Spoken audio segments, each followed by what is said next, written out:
Hello friends, Vijay കേരളത്തിൽ record ഇടുന്നു. മോഹൻലാൽ അത് വന്ന് ബ്രേക്ക് ചെയ്യുന്നു. കേരളത്തിൽ കണ്ടുവരുന്ന സ്വാഭാവികമായ കാര്യമാണിത്. അതിപ്പോൾ വീണ്ടും റിപ്പീറ്റായി നടന്നിരിക്കുകയാണ്. എമ്പുരാൻ്റെയും ലിയോൻ്റെയും കേരള ബുക്കിംഗ് തുടങ്ങിയിട്ട് കേരളത്തിൽ എത്ര പ്രീസെയിൽ വന്നു എന്നാണ് നമ്മൾ നോക്കുന്നത്. ലിയോയുടെ കേരള ബുക്കിംഗ് തുടങ്ങിയിട്ട് 24 മണിക്കൂറിൽ 6 കോടിക്ക് മുകളിലാണ് കേരളത്തിൽ നിന്ന് മാത്രം 24 അവറിൽ പ്രീസെയിൽ വന്നത്. നമ്മുടെ കേരളത്തിൽ ഇത്രയും വലിയ പ്രീസെയിൽ വരുന്നത് അത്ഭുതമാണ്. എന്നാൽ എല്ലാവരെയും നെട്ടിച്ചുകൊണ്ട് ഒരു പുതിയ റെക്കോർഡ് എമ്പുരാൻ ഇട്ടിരിക്കുന്നു. യെസ്, റെക്കോർഡ് ഇട്ടു. എമ്പുരാൻ ബുക്കിംഗ് തുടങ്ങി ഇപ്പോൾ സമയം 6 മണി, ഏകദേശം 10 മണിക്കൂറായി. ഈ 10 മണിക്കൂറിൽ 7.4 CR ആണ് നേടിയിരിക്കുന്നത് കേരള പ്രീസെയിലായിട്ട്, അതും 10 മണിക്കൂറിൽ കൊണ്ട്. ഇൻക്ലൂഡിങ് ഫാൻ ഷോ കൂട്ടാതെ 6 പോയിന്റ് സംതിങ് വരും. ഇത് കാണുമ്പോൾ തന്നെ മനസ്സിലാകും ലിയോ FD എന്നത് വീണിരിക്കുമെന്നത്.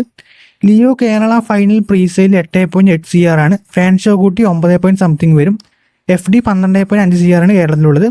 ഈ റെക്കോർഡിന് ഇനി ആയുസ് കുറവാണ്. എമ്പുരാന്റെ പോക്ക് കണ്ടിട്ട് കേരളത്തിൽ ലിയോ FD വെറും പ്രീസെയിൽ കൊണ്ട് തന്നെ പൂട്ടുമെന്നതാണ്. അന്യഭാഷ നടന്നിട്ട റെക്കോർഡ് മലയാളി തന്നെ പിടിച്ചെടുക്കാൻ പോവുകയാണ്. വിജയ് മോഹൻലാലും അല്ലെങ്കിൽ എന്തെങ്കിലും ഐപ്പിഡ് മൂവീസ് അല്ലാണ്ട് കേരളത്തിൽ റെക്കോർഡ് FD ഇടാറില്ല. എമ്പുരാൻ ഇടാൻ പോകുന്ന റെക്കോർഡ് വിജയ്ക്ക് തകർക്കാൻ സാധിക്കുമായിരുന്നു ലിയോ 2 അല്ലെങ്കിൽ വമ്പൻ ഐപ്പിഡ് പടം വന്നാൽ. പക്ഷേ വിജയ് റിട്ടയർഡായി. ഇനി നാളെ രാവിലെ 11 മണിക്ക് എമ്പുരാൻ്റെ പ്രീസെയിൽ കളക്ഷനായിട്ട് വരാം. അത് കാണാനായി എല്ലാവരും സബ്സ്ക്രൈബ് ചെയ്യുക, ലൈക്ക് ചെയ്യുക, നോട്ടിഫിക്കേഷൻ ഓൺ ആക്കുക, ഷെയർ ചെയ്യുക. അടുത്തൊരു വീഡിയോ ആയിട്ട് നമുക്കിനി കാണാം.